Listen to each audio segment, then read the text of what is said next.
अपनी 5 सूत्री मांगों को लेकर जिला शिक्षा अधीक्षक के कार्यालय के बाहर झारखंड प्राथमिक शिक्षकों ने धरना दिया। लंबित प्रोन्नति, पदस्थापन, नक्सल प्रभावित क्षेत्रों से स्थानांतरण, वेतन पुनरीक्षण समेत अन्य मांगों को लेकर झारखंड प्राथमिक शिक्षक संघ के बैनर पर जिले के शिक्षकों ने बुधवार को जिला शिक्षा अधीक्षक कार्यालय के बाहर एक दिवसीय धरना दिया। उनका नेतृत्व कर रहे आशीष कुमार मिश्रा ने कहा कि हमने 10 दिनों का समय दिया है। जब तक मांगे मान ली जाती है तो ठीक है, वरना 1 जून से सामूहिक आमरण अनशन आरंभ कर दिया जाएगा। जिंदाबाद जिंदाबाद जिंदाबाद, शिक्षक एकता जिंदाबाद जिंदाबाद है। 10 वर्षों से ऊपर दुर्गम एवं उग्रवाद प्रभावित क्षेत्रों में पदस्थापित शिक्षकों का स्थानांतरण। चौथा है इकाई के विरुद्ध स्थानांतरित शिक्षकों का पदस्थापन और तत्काल भुगतान। और 5वां है 2016 में नवनियुक्त शिक्षकों का भुगतान।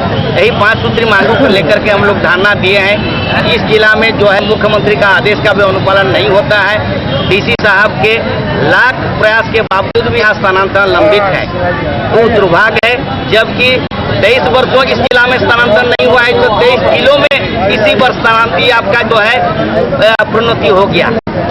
और मुख्यमंत्री महोदय बार बार कहने के उपरांत भी इस जिला में किसी प्रकार की कार्यान्वित नहीं हो पा रहा है कोई कार्यक्रम। इससे हम लोग दुखी हैं। उन्होंने स्थानांतरण, पदस्थापन व ग्रेडिंग के नोटिस को बकवास करार दिया है। लिस्ट जो गलत है, देखिए अभी ग्रेड 1 का जो है पूरा क्लियर नहीं किया है। ग्रेड 1 का प्रकाशन नहीं हुआ है स्थापना से कि ग्रेड 2 का सूची छांट रहे हैं, एकदम गलत है। ग्रेड 2 का बिना सूची के वो जो है बैकपुर से जो है पैसा लेकर के जो है प्रोन्नति दे दे रहे हैं। वो तो प्रोन्नति नहीं है, वेतन निर्धारण है। तो जब वेतन निर्धारण कर देंगे, प्रोन्नति नहीं हुआ तो ग्रेड 3 में कैसे जाएंगे बिना सूची के? ये मतलब टोटल जो है गलत है, ये टोटल गलत है। वहीं दूसरी ओर जिला शिक्षा अधीक्षक इंद्रभूषण सिंह अपने कार्यालय में मौजूद थे। न्यूज टाइम्स ने जब उनसे बातचीत की तो बड़े इत्मीनान भाव से उन्होंने कहा कि वरीयता के आधार पर प्रोन्नति व अन्य कार्य प्रगति पर हैं और उसमें समय लगता है।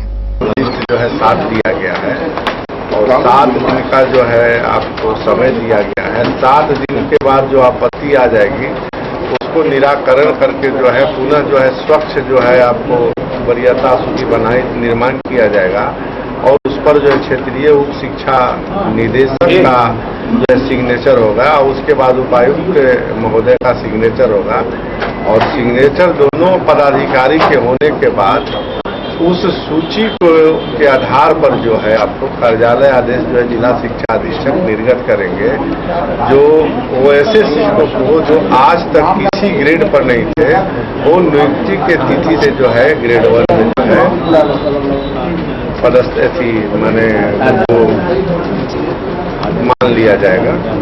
पिछले कुछ महीनों से कंपनी बंद कर फरार आदित्यपुर स्थित टोरस फ्लेक्सिबल कंपनी के निदेशक के गिरफ्तारी की मांग करते हुए कंपनी के कर्मचारियों ने वरीय पुलिस अधीक्षक को ज्ञापन सौंपा है। Jharkhand steel, metal and mines employees union के महासचिव शैलेश पांडे के नेतृत्व में एसएसपी के पास मांग पत्र सौंपने आए आदित्यपुर स्थित टोरस फ्लेक्सिबल कंपनी के कर्मचारियों ने कंपनी के निदेशक की गिरफ्तारी की मांग की है। उनका आरोप है कि कंपनी के निदेशक भुवन खत्री और निमेश खत्री तथा वित्त निदेशक आरके गुजराल पिछले 2 माह से लापता हैं और कंपनी को बेचना चाहते हैं।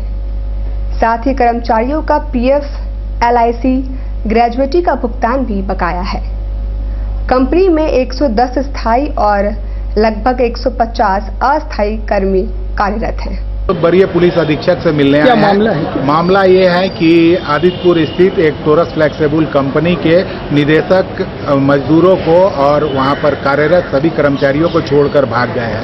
1.5 साल से इनका कोई भी PF, ESI, LIC, ग्रेच्युटी किसी भी पैसा को जमा नहीं किया है, जबकि इनके वेतन मद से काट लिया गया है। तो इनके एक वित्तीय निदेशक जो सोनारी में रहते हैं गोल्डन टावर में, यहाँ पर वरीय पुलिस अधीक्षक से हम लोग मांग करने आए हैं कि उनकी अविलंब गिरफ्तारी हो ताकि वो निदेशक यहाँ पर आए और मजदूरों के साथ इंसाफ हो। आइए ब्रेक के बाद एक बार फिर से हम खबरों में आगे बढ़ते हैं। झारखंड विकास मोर्चा के 23 मई को रांची में होने वाले महाधिवेशन की जानकारी अभय सिंह ने प्रेस वार्ता बुलाकर दी। उन्होंने कहा कि मुराहाबादी मैदान में 50,000 से ज्यादा कार्यकर्ता जुटेंगे। झारखंड विकास मोर्चा द्वारा 23 मई को राज्य में होने वाले महाधिवेशन में राज्य में शराबबंदी के लिए मुहिम छेड़ी जाएगी। आइए सीधे सुनते हैं अभय सिंह की जुबानी। एक महाधिवेशन झारखंड विकास मोर्चा का रांची के मुराहाबादी मैदान में होने जा रहा है। इस विराट महाधिवेशन में पूरे झारखंड से बूथ स्तर के तक के कार्यकर्ताओं का एक बहुत बड़ा फौज 50,000 लोगों को शिरकत करने की तैयारी है, जिसमें से कुल्हान प्रमंडल से लगभग 8,000 लोग इसमें भाग लेंगे। जमशेदपुर से 50 बसों का काफिला और 100 छोटी गाड़ियों का काफिला जाने की तैयारी में है। पार्टी के केंद्रीय अध्यक्ष श्रीमान बाबूलाल मरांडी जी कार्यक्रम की अध्यक्षता भी करेंगे और साथ में उद्घाटन उनके करकमलों के द्वारा होगा।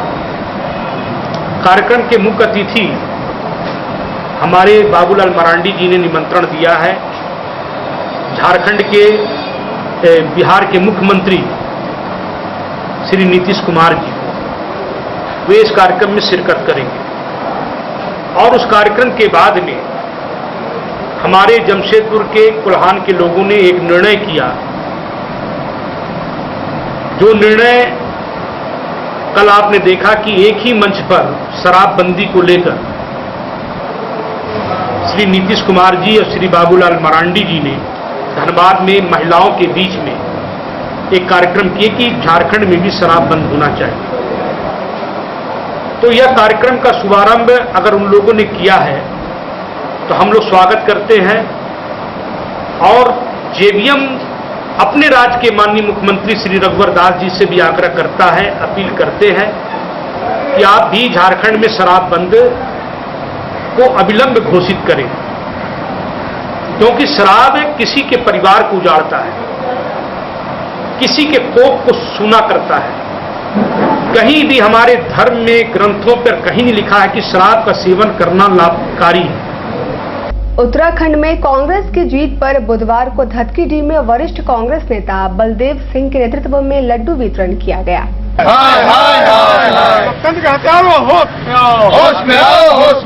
कांग्रेस पार्टी जिंदाबाद जिंदाबाद जिंदाबाद, राहुल सोनिया जिंदाबाद, एक दूसरे को खिलाए सबको।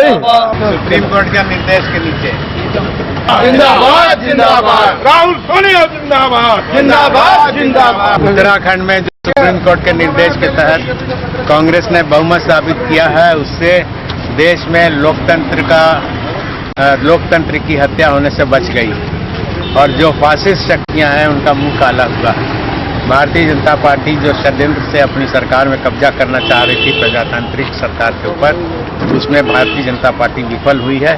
देश के प्रजातंत्र के ऊपर, लोकतंत्र के ऊपर विश्वास करने वाले लोगों का हौसला बढ़ा है और आने वाले दिनों में इसका परिणाम देश में दिखेगा। सुनारी में दो पक्षों के बीच हुई मारपीट की घटना में 4 लोग घायल हुए हैं। सुनारी में दो पक्षों के बीच हुई मारपीट और अस्तुराबाजी में 4 लोग बुरी तरह से घायल हुए हैं। घायल टकलू, सिकरम आदि शामिल हैं। हम काम करने गए थे सर, ये लोग मेरे को ना, और जिसका सर फटा है ना सर, तो मतलब हाथापाई मतलब ऐसा हुआ था ढेकला ढेकली, तो उसी में उसका सर ना सर ईटा में लग के गिर गया और हमको नहीं पता जो अंदर में जो लकट है ना अभी सर, अभी खुला बदन में, उसका नाम टाकलू है। हमको कहा था तो कि उसका हाथ में क्या है क्या नहीं, अस्तूरा जैसे चीज, उसी में हमको मार दिया, इसको मार दिया और उधर मेरे को छोटा सा भाई उसको मार दिया।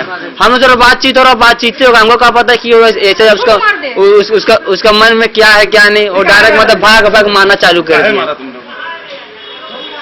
सर। हम लोग वो बुला के लाया सर, कि हम लोगों को बुला के लाया काम से कि चलो एंजॉय करेगा, तो हम बोले चलो। जिसको स्कूल साउथ पार्क में बच्चों के लिए आयोजित 6 दिवसीय समर कैंप का समापन हुआ।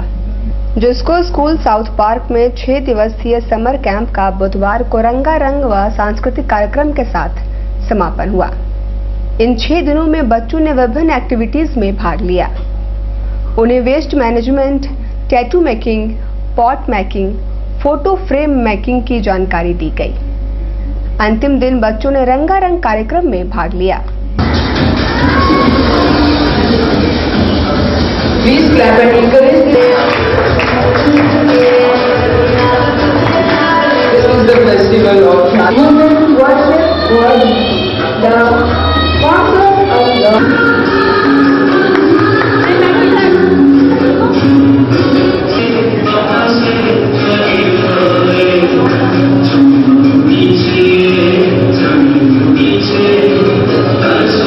इस बार भी समर कैंप किए थे जो 7 मई से स्टार्ट हुआ था। गर्मी की छुट्टी बहुत जल्दी हो चुकी थी, अनाउंसमेंट नहीं हो पाया था, इसलिए इस बार थोड़ा पार्टिसिपेशन कम है। और फिर भी हम बहुत छोटे समय में बच्चों को करीब 8 से 10 वर्कशॉप्स कराए हैं, जिसमें आप देख सकते हैं बेकरी क्लास करवाया जिसमें केक बिस्किट सिखाया गया बच्चों को, बेस्ट आउट ऑफ वेस्ट जिसमें हैंगिंग पॉट प्लांट सिखाया गया है, pottery painting, tattoo making, photo frame, paper bags और साइंस के एक्सपेरिमेंट्स, ये सारी चीज़ें सिखाई गई। वहीं दूसरी ओर मानगो में MS इंडस्ट्रियल ट्रेनिंग इंस्टीट्यूट में आयोजित समर कैंप में बच्चों को खेल खेल में विभिन्न चीजों की जानकारी दी गई। तो न्यूज़पेपर में प्रेस रिपोर्टर होते हैं जो रिपोर्टिंग करते हैं, पीओ होता है, ठीक है, ये वीडियोग्राफर है। तो ये सब नॉलेज है, नॉलेज शेयर करेंगे हम लोग, प्रोग्राम करेंगे हम लोग। मार्शा है, इस स्कूल में हम लोग को बहुत मज़ा आया समर कैंप में। ये जो समर कैंप था इस्लामी और तरबियती का समर कैंप, ये ऐसे हर स्कूल में होना चाहिए। आज ये हम लोग कबीरिया उर्दू स्कूल में कर रहे हैं और हम लोग चाहते हैं कि ये बहुत सारे स्कूल में हो ताकि सभी बच्चे को इस चीज़ की नॉलेज हो। इससे स्कूल में पढ़ाई में मज़ा आता है, इस टाइप का इस्लामी तरबियत में भी मज़ा आता है, बहुत मज़ा आया। तरबियत सीखे और पुराना एक बच्चा है वो कुरान का आयत पढ़ा, उसको देख के बहुत अच्छा लगा। बहुत सारी नॉलेज मिली, आज गेम भी खेले, बहुत अच्छा लगा, डेली आना चाहेंगे। बिष्टुपुर में चूना शाह बाबा मजार के बगल में एक गैस सिलेंडर के फटने से विस्फोट हो गया और अगल बगल की करीब 9 दुकानें आग की चपेट में आ गई। बिष्टुपुर में चूना शाह बाबा मजार के बगल में अवस्थित आभूषण बनाने के वर्कशॉप में बुधवार की रात्रि लगभग 8 बजे गैस सिलेंडर के फट जाने से आग लग गई और आसपास की करीब 9 दुकानें उसकी चपेट में आ गई।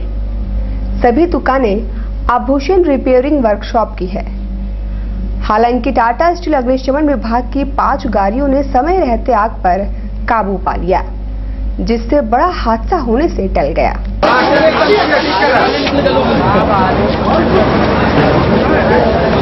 हम तो पता नहीं, हम तो अपना दुकान में काम कर रहे थे, अचानक पीछे से बोलता है कि गैस लीक हुआ और अचानक सिलेंडर फट गया। कितना सिलेंडर फट गया? 1 सिलेंडर। क्या चीज़ का दुकान? यहाँ सोना का काम, सोनार का काम होता है। कितना दुकान जला है? करीबन 10 दुकान लगी है। अचानक आग लगी है, हम लोग काम कर रहे थे अंदर में बैठ के, तो ये अचानक आग लगी है। हम लोग कुछ समझ पाते, उससे पहले जो है आग जो है भयानक रूप ले ली। शॉर्ट सर्किट की वजह से हुआ कि गैस सिलेंडर? ये कुछ शॉर्ट सर्किट ही लग रहा है। शॉर्ट सर्किट की वजह से। कितना सिलेंडर का विस्फोट हुआ? 1 ही सिलेंडर।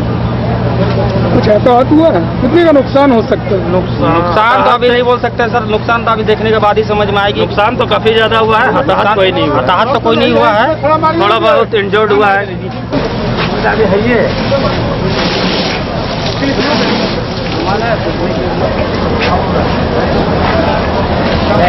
ये गैस सुन रहे हैं क्या? पीछे गैस सिलेंडर फटा है, गैस सिलेंडर फटने की वजह से आग लगा है।